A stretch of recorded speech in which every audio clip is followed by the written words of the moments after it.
ఎంతో ప్రసిద్ధి చెందిన కూడవెల్లి జాతరకు ఆ పేరు ఎలా వచ్చిందో తెలుసుకుందాం.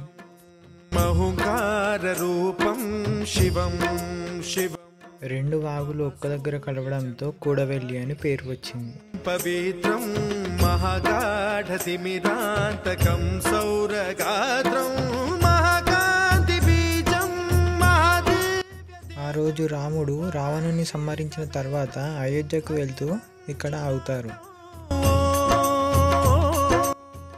రావణుడు బ్రహ్మ సంతతికి చెందినవాడు కావున రామునికి బ్రహ్మహత్య పాపం తాగుతుంది. అప్పుడు రాముడు ఈ వాగులో స్నానం చేసి హనుమంతునికి కాశీలో ఉన్న లింగాన్ని తీసుకురా అని చెప్తాడు. అప్పుడు హనుమంతుడు కాశీకి వెళ్ళి లింగం కోసం గణపతిని అడగగా అప్పుడు గణపతి హనుమంతునికి ఉన్న రామభక్తికి మెచ్చి సైకత లింగాన్ని ఇస్తారు.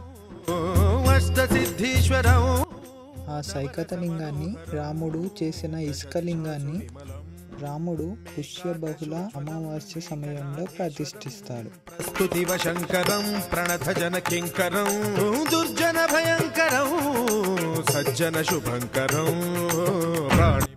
అలా ప్రతిష్ఠించిన కారణంగా ప్రతి పుష్యబహుళ అమావాస్య రోజు ఆ శివుడు ఎంతో ఘనంగా పూజలు అందుకుంటాడు. శంభృశేషం పరేశం నటేశం గౌరీశం గణేశం భూతేశం మహామధుర పంచాక్షరీ మంత్రమార్చం మహా.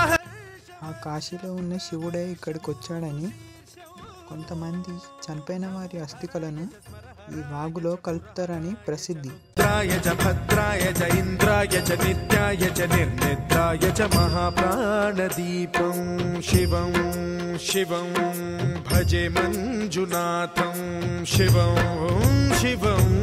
డం డం డడం డం డడం డం డడం డం డఠక్కానినాద నవతాండవాడంబరం తద్దిమ్మి తగదిమ్మి దిద్దిమ్మి దిమి దిమ్మి సంగీత సాహిత్య సుమకమల బంబరం. ఓంకార హ్రీంకార శ్రీంకార ఐంకార మంత్ర బీజాక్షరం మంజునాథేశ్వరం ఋగ్వేదమా. సంతానం కావాలి అన్నవారు ఇక్కడ ఈ 3 నందులను మొక్కుతారు.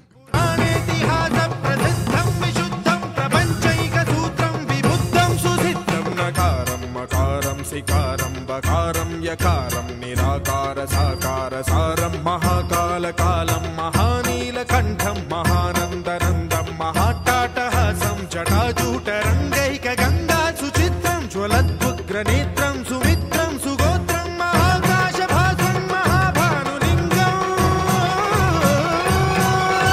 మహాభద్రువర్ణం సువర్ణం ప్రవర్ణం సౌరాష్ట్ర సుందరం సౌమనాథేశ్వరం శ్రీశైల మందిరం శ్రీమల్లికార్జునం ఉజ్జయినిపురం. ఇక్కడ హనుమంతుని ఆలయంతో పాటు శివ పంచాయన ఆలయం కూడా ఉంది. లింగేశ్వరం రామలింగేశ్వరం కాశీ విశ్వేశ్వరం. ఆ శివ పంచాయన ఆలయంలో మధ్యలో శివుడు, పార్వతి, కుమారస్వామి, వినాయకుడు, వీరభద్రుడు ఉంటారు. లింగాత్మకం జ్యోతిలింగాత్మకం వాయులింగాత్మకం ఆత్మలింగాత్మకం అఖిల లింగాత్మకం అగ్ని సోమాత్మకం అనాదిం అమేయం అజేయం అచింత్యం అమోఘం అపూర్వం అనంతం అఖండం. ఇక్కడ పుష్యబహుళ అమావాస్య నుండి పై వారం రోజులు ఘనంగా జాతర జరుగుతుంది. క్షేత్ర